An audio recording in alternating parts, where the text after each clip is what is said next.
Não, resumindo, foi doada a vaga, né, para o Corinthians. É bom lembrar que na Copa do Brasil, os 5 melhores times do Campeonato Paulista se classificam para a Copa do Brasil, né? Eu tenho aqui, Palmeiras, Água Santa, Red Bull Bragantino, Ituano e São Bernardo. O Corinthians foi eliminado nas quartas de final pelo Ituano. Então, pelo Campeonato Paulista, a situação tinha ficado já perdida para o Corinthians. O Corinthians estava na fila ainda, tinha o São Paulo na frente, né? Aí o Corinthians foi beneficiado com o título da Copa do Brasil do São Paulo. São Paulo garante a vaga no ano que vem porque conquistou a competição. Então já a fila foi andando e o Corinthians foi chegando. E no último final de semana veio a classificação do Corinthians na Copa do Brasil, porque um desses times aqui, desses 5 que eu citei, tinham que se classificar via Campeonato Brasileiro. Palmeiras e Red Bull Bragantino eram os times que, claro, né, tinham condição, porque Água Santa, enfim, não precisa nem falar, não disputam a Série A do Campeonato Brasileiro. Com a vitória do Palmeiras diante do Internacional de Porto Alegre, o Palmeiras não tem como, né, ficar sem conquistar essa vaga na Copa do Brasil pelo Campeonato Brasileiro. E assim já abriu a vaga para o Corinthians entrar aí e ficar com essa vaga na Copa do Brasil. Foi beneficiado aí com a vitória do Palmeiras diante do Inter, o Razan. Nesse momento, o Palmeiras é o líder da competição, depois o outro paulista é o Red Bull Bragantino, na sequência o São Paulo, que foi o campeão da Copa do Brasil, e aí o Corinthians logo atrás ali na 11ª colocação. O corintiano vai respirar um pouquinho mais aliviado, então, nessa data FIFA daqui para frente, depois de algum tempo de sofrimento e luta contra o Z4. Vi na sua coluna que você publicou reportagem sobre o Fausto Vera. Mais alguma informação para a gente fechar aqui, Samir, já te agradecendo? O Fausto Vera foi na semana, na sexta-feira, né, Razan, que o Vera está na mira do Racing da Argentina. Existe aliás, a imprensa argentina já está dando aí a contratação do Vera como certa, encaminhada, né? Eles falaram que Fausto Vera vai ser o camisa 5 do Racing. É claro que no Corinthians eu não confirmei isso, ninguém crava uma situação dessa. O Vera, né, ele perdeu espaço aí no time titular do Corinthians. Mas o seguinte, o que acontece? O Corinthians ainda não pagou o Argentino Júnior da segunda parcela. Tem uma grana legal aí para ser paga. Aliás, o Corinthians, que já havia atrasado a primeira parcela, já havia sido acionado na FIFA pelo Argentino Júnior. Vai ser de novo, né, acionado, claro. Se abrir agora aí a janela, pode inclusive sofrer um novo transfer ban. E no Corinthians se cogita de, quem sabe, transferir a dívida. O Racing paga uma grana, o Corinthians transfere a dívida do Argentino Júnior, que tem com o Argentino Júnior, e o Vera pode jogar lá no Racing. Claro que não está definido ainda, né? Até a imprensa argentina fala que a negociação está sendo discutida empréstimo ou em definitivo. Então o Corinthians, né, vai estudar. A questão é, o Fausto Vera, que chegou a ser no ano passado, né, um jogador assim que o Corinthians tinha uma esperança de potencial de venda e ser bem vendido para a Europa. Hoje o Corinthians já cogita liberar o jogador, transferir na dívida. E, aliás, uma fonte que eu conversei no Corinthians até citou o Barleta como exemplo. O Samir, com o Barleta e tal, a gente passou, aquela coisa toda, o Corinthians não tinha pagado ainda o São Bernardo e transferiu a dívida para o Ceará. Não está certo que o Corinthians vai fazer isso, tá? Nada está certo. Até pode ser por empréstimo, pode ser que ele fique, enfim, são conversas que estão acontecendo. Há uma negociação, sim, com o Racing. E o Corinthians cogita internamente, sim, transferir essa dívida também, mas não quer dizer que isso vai acontecer, entendeu, Razão? Perfeito. Mais informações na coluna do Samir Carvalho aqui no UOL Sport. Obrigado pela participação mais uma vez. Agora não vai ter pique do rádio por um bom tempo, que a gente entra na data FIFA agora. Poxa, que pena, né, velho? E ontem o Mano, ele acerta na escalação para mim, né, que deixou um Corinthians mais leve, com mais saúde física, mas eu não sei se ele deixou isso bem claro na coletiva, acho que não deixou bem claro, mas nas entrelinhas dá para entender. Mas eu confirmei com uma fonte hoje que o Gil e o Fábio Santos e o Yuri Alberto foram poupados, né? Tinha muito torcedor corintiano comemorando que esses jogadores tinham ido para o banco de reservas. Eu ontem também elogiei o Mano por isso. Para mim, ele tinha acertado em cheio nas 3 saídas, né? O Gil tem feito boas partidas, enfim, mas o Fábio Santos não tem mais, né, condição hoje de ser titular do Corinthians. Eu havia citado aqui no de primeiro, não sei se você lembra, Razan, no gol que o Corinthians fez contra o Atlético Paranaense, o Bidu rouba a bola lá no ataque e sai aquele gol estranho, né, do Corinthians. Completamente maluco, né? Que o goleiro Bento falha. Eu até citei o Bidu, pelo menos, ele corre, ele sobe ao ataque, ele faz cruzamentos. E ontem, mais uma vez, o Bidu foi muito bem na partida. Mas o Mano estava avisando que me passaram o jogo contra o Bahia, que ele considera super decisivo, por ser um confronto direto, por ser na Neoquímica Arena. E o Gil, por exemplo, estava pendurado, o Fábio Santos não estava pendurado, mas tem a questão, né, enfim, de um período aí que o Fábio Santos não vem conseguindo jogar, desempenhar um bom futebol por causa da questão física mesmo, pela idade. E o Yuri Alberto também, questão de desgaste, coisa de poder sofrer lesão. Mesmo com a parada, o Mano deu uma segurada neles aí. Mas eles, provavelmente, na próxima escalação do Corinthians, quando você pedir no pique do rádio, os 3 vão estar entre os titulares, para a tristeza de muitos corintianos, viu, Razan? Vamos ver como é que vai ser essa situação da volta deles. O Yuri Alberto ficou muito marcado por aquele gol perdido, que ninguém entendeu muito bem o que ele tentou fazer. Mandou a bola lá na lua. Obrigado, viu, Samir, mais uma vez pela participação com a gente. Valeu, Razan, PVC, tamo junto, a gente volta aí para falar. Vamos ver se começa a falar do mercado da bola, né? Eu vou nas fontes, elas ficam assim, Samir, já falei, 45 pontos, 45 pontos. Falta um, então, agora. Não, mas aí eu vou chorar, né? 45, 44, mesma coisa, vai, passa aí já logo. Deu. Quero saber 24. Um abraço, Razan, valeu.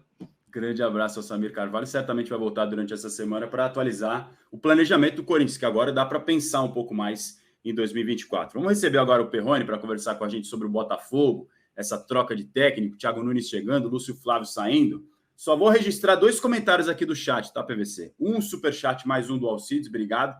Tá perguntando assim, se fosse no Brasileirão, o árbitro de campo marcaria o pênalti no último minuto da prorrogação para o Chelsea?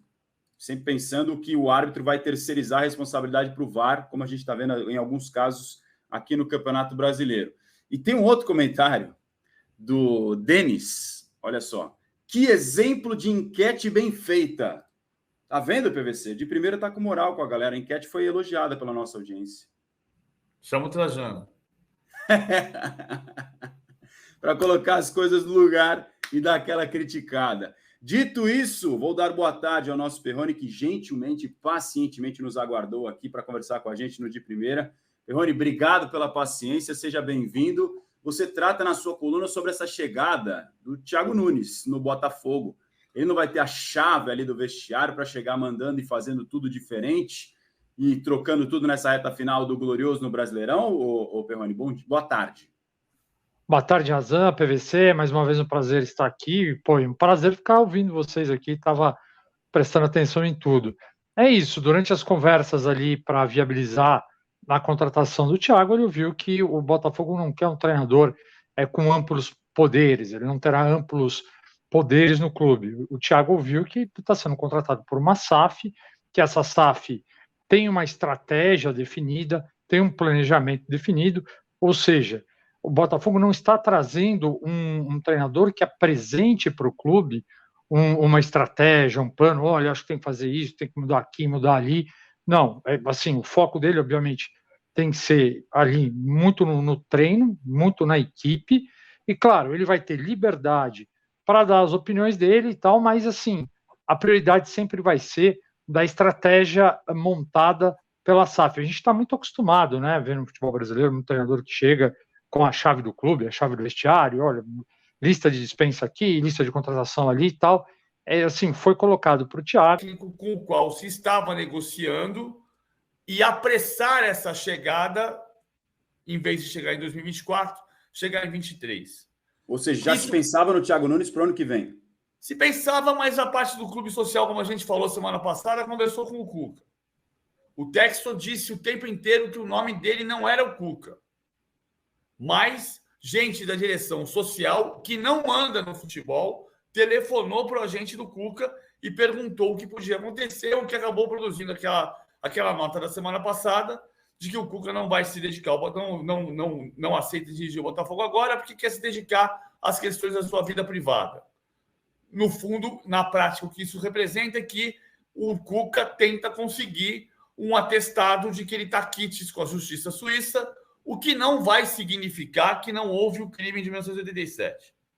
Mas, enfim, ele vai cuidar da maneira que entender que tem que cuidar e entender se ele tem que o que tem que acontecer com o caso de 87. Ponto parágrafo. O Botafogo entendeu que era preciso apressar a chegada de um novo técnico e havia uma negociação com o Thiago Nunes e o Thiago Nunes chega. Sem plenos poderes, como está dizendo o Perrone. O Textor tem uma série de ingredientes que às vezes fazem parecer Eurico Miranda, né? Por exemplo, está na beira do campo dizendo que isso aqui é corrupção. Mas ele tem tido um olhar, quando está de cabeça fria e pé no chão, ele tem falado coisas justas, como é preciso diminuir esta pressão no futebol brasileiro. Você não consegue... O Luiz Castro foi embora, entre outros motivos, porque ele entendia que quando começou a perder 4 partidas seguidas no ano passado, ele não podia sair na rua. Que é o que faz o Abel falar que está de saco cheio também. É um pouco dessa mistura, desse caldeirão, né? Aqui no chat, a Cristal, que é torcedora do Botafogo, está dizendo que concorda e que acha que a ansiedade, um pouco de parte da torcida, também acaba passando para a equipe do Botafogo. Agora, vocês enxergam essa troca de técnico como algo que aumenta a chance do Botafogo? Como é que você acha, o Perrone, essa mudança, saindo do Lúcio Flávio, não do clube, como o PVC acabou de explicar, saindo da função de técnico principal para a chegada do Thiago Nunes? Isso pode dar uma esperança nessa reta decisiva para aumentar a chance do Botafogo ser campeão? Eu acho que ela não é o grande ponto, não é o grande ponto da virada ali e tal, mas obviamente ela pode ajudar. Você tem um cara que vai chegar com um olhar diferente, um olhar de fora do que está acontecendo, vai provavelmente testar alguma coisa nova que pode dar certo. Na minha opinião, o problema ali é muito... o que eu vejo, eu olho para o Botafogo e vejo um time assim, destruído psicologicamente, um time sem confiança. Então, acho que passa muito por reconstruir. Acho que o Thiago vai ter que reconstruir essa confiança, reconstruir essa parte psicológica. O que eu ouvi também no Botafogo, eu não sei se o Textor entrou nesse detalhe aí na conversa com o PVC, é que o Castro, a avaliação de que o Castro ajudava muito a filtrar essa pressão que chegava nos jogadores pela conquista do título. E com a saída dele, isso daí, essa pressão ficou maior diretamente em cima dos jogadores, de repente não teve uma blindagem como deveria ter. Então eu acho que assim, passa muito pela parte mental, por esse time voltar a ter confiança, e o Thiago ele pode ajudar na medida que ele vai tentar colocar coisas novas ali, né? E a própria situação, o Botafogo ainda, apesar de tudo, é o único que depende só dele, né? Então isso aí também é um pontinho ali que conta a favor. Exatamente. Diz, Rosano. Não, pode completar. Não, eu ia falar do Luiz Castro. Eu acho que o Luiz Castro ajudava muito mesmo. O Texas não tocou nesse ponto. Ele tocou no ponto de responsabilizar os jogadores. Estava mais ou menos claro na sexta-feira. Ele não disse o Thiago Nunes é o treinador, mas ficou claro na entrelinha que o Thiago Nunes era o treinador. E já tinha sido publicado. Quem publicou, aliás, primeiro foi o Thiago Franklin no canal TF, que é um jornalista botafoguense, para dar o crédito, primeiro, quem publicou o nome do Thiago Nunes. Depois o GE publicou, a gente publicou mais ou menos junto com o GE, e a gente, eu digo o All Sport, não eu. E aí depois estava mais ou menos claro que era o Thiago Nunes. Então ele não disse o Thiago Nunes, mas ele deixou claro que do que a gente estava falando era aquilo mesmo. Mas queria responsabilizar os jogadores. O Luiz Castro tinha mesmo essa capacidade de blindagem, de dar tranquilidade. O Luiz Castro é um ser paz. Acontece que ele não chegou nesse momento, né, da temporada. Uma outra frase que eu ouço, e não foi do Textor, Perrone, é a seguinte: se o Bruno Lage não tivesse barrado o Tiquinho e os jogadores não quisessem tirar o Bruno Lage a partir dali, você contornaria a crise e provavelmente não teria ficado 5 jogos sem vencer e estaria no caminho de ser campeão. É incrível, né? Como tem algumas decisões que são... Eu sou por princípio, contra mudar técnico. E você fala disso na sua coluna, né, PVC? Eu sei que, às vezes, é preciso mudar. Ok. Ninguém está dizendo que você não pode... É proibido mudar técnico. Não, mas a história conta que... Eu até usei 67... títulos brasileiros com a unificação, são 68 com as unificações, né, considerando o Atlético Mineiro de 37. Com as unificações, são 68 disputas de campeonato brasileiro. e das 68 disputas, 15 vezes apenas o campeão mudou de técnico. Então, isso dá 22%. Se você não quiser considerar a unificação, são 71, 2021, 51, 52, são 52 campeonatos e são 14 que foram disputados. Então, dá 25% do mesmo jeito. A chance de você ganhar o campeonato com mudança de técnico é 1 em 4. O normal é você ganhar com planejamento. Agora, é proibido mudar de técnico? Não. Mas, e, no entanto, o Brasil muda de técnico como se fosse remédio. Ou, como disse o Jürgen Klopp, de uma versão de frase mais sóbria do que aqui eu tinha falado um pouco antes, no Brasil se troca de técnico como de roupa íntima. Imagina e olha que nesse calor tá precisando trocar com grande frequência, hein? Não sei se na sua de roupa íntima. De tudo. De roupa íntima. De roupa, tomar banho, tudo que tem direito, que aqui, pelo menos em São Paulo, no Rio, pelo que eu vi nas reportagens, nas notícias do final de semana, foi das maiores temperaturas do ano. Não sei se na sua cidade está assim também. Agora, dito isso tudo, PVC, embora por princípio você não seja favorável, você acha que com essa troca o Botafogo aumenta a chance dele pelo título?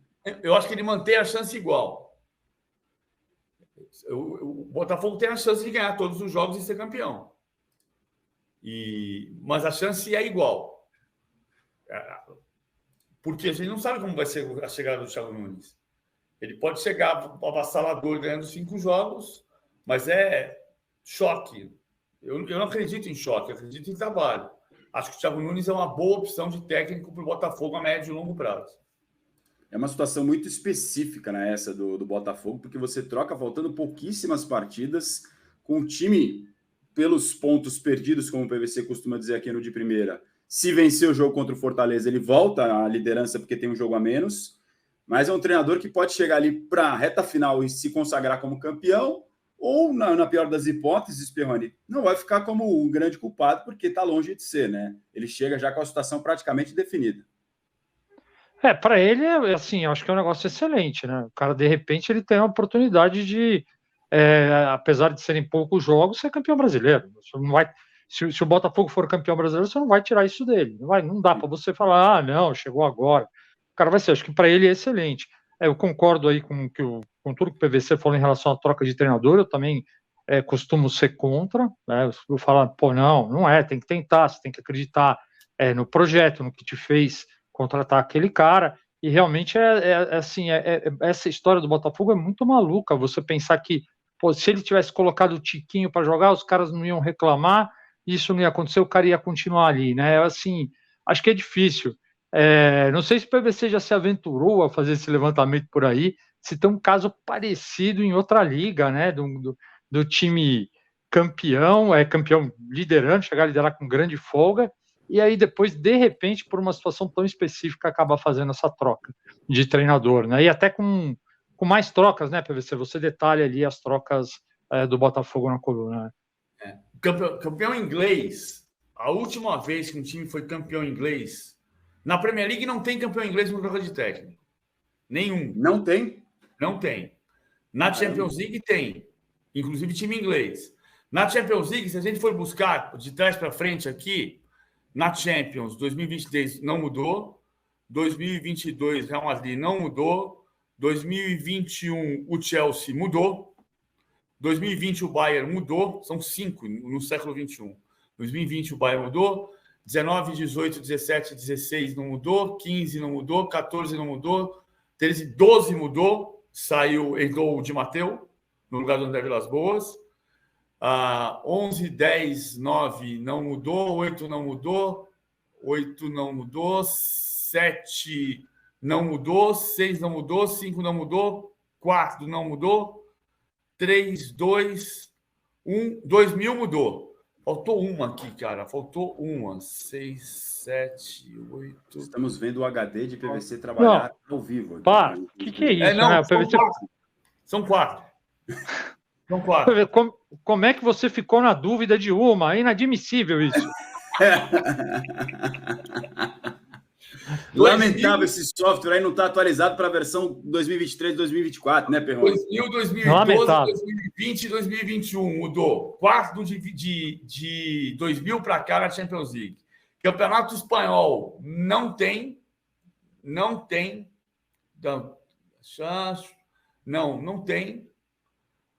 Campeonato Italiano, eu também não lembro. Vou chegar. Eu estava mais detalhadinho. Itália, é uma boa para a semana aqui do de primeira para a gente conversar sobre isso, porque o Botafogo ainda tem o jogo atrasado, jogos não no plural, no singular, jogo atrasado, e certamente essa chegada do Thiago Nunes ainda vai ser muito tema para a gente conversar por aqui. Tem. Quem? Eu lembrava que eram 5. 2016, o Real Madrid mudou. Quem entrou o Zidane no meio do caminho. Aliás, falando em Real Madrid, só para pegar o gancho... entrou o Zidane depois. São 5, desde 2020. Estava vendo a minissérie do Beckham, que é muito boa, né? São 4 episódios, ainda não terminei, então não me dei spoiler. Fiz só até o terceiro. Mas cheguei na parte que ele vai aos Galácticos, e aí ele relatando quando ele vê que é o Carlos Queiroz, que é o cara que era auxiliar do Ferguson no Manchester United, é contratado para ser o treinador do Real Madrid, o cara que ajudou a tirá-lo do clube anterior e vai dirigi-lo nos Galácticos. É incrível, né? Como aquele time era a junção, parecia um comercial de televisão num time de All-Stars, com Figo, Zidane, Ronaldo, Beckham, Roberto Carlos. É uma loucura. E esse não ganhou nada. Não ganhou nada. Esse time não ganhou nada. Porque depois veio 2007 e 2008, que foi campeão com o Schuster e com o Capello, e ali você já não tinha Beckham, você já não tinha Ronaldo, já tinha mudado. O time foi campeão em 2002 com Figo e Zidane, mas não tinha Ronaldo, nem Beckham, nem Owen. Pois é. Os Galácticos tão famosos ficaram para a história no papel, mas na prática não chegaram a fazer diferença. O Ronaldo foi campeão do mundo. O Ronaldo foi campeão do mundo em dezembro, né? E o Ronaldo chega em outubro de 2002 e ganha o Mundial de Clubes em dezembro contra o Olímpia. E o Beckham fala de um dos primeiros treinos dele no Real Madrid, que ele vai tentar dar um carrinho no Ronaldo. O Ronaldo só para a bola assim na perna esquerda, ele passa. E ele fala que o Ronaldo ficou olhando assim, só para ele como se tivesse nada. Na frente dele, ele falou, bom, se eu quiser jogar nesse time, vou ter que chegar nesse nível desses caras. O Ronaldo, fenômeno, vivendo um dos grandes momentos da sua vida. Imagina como é que devia ser a pressão de entrar no vestiário como esse. Aqui no de primeiro não tem essa mesma pressão. Eu agradeço mais uma vez a parceria, a participação sua com a gente aqui, viu, Perrone?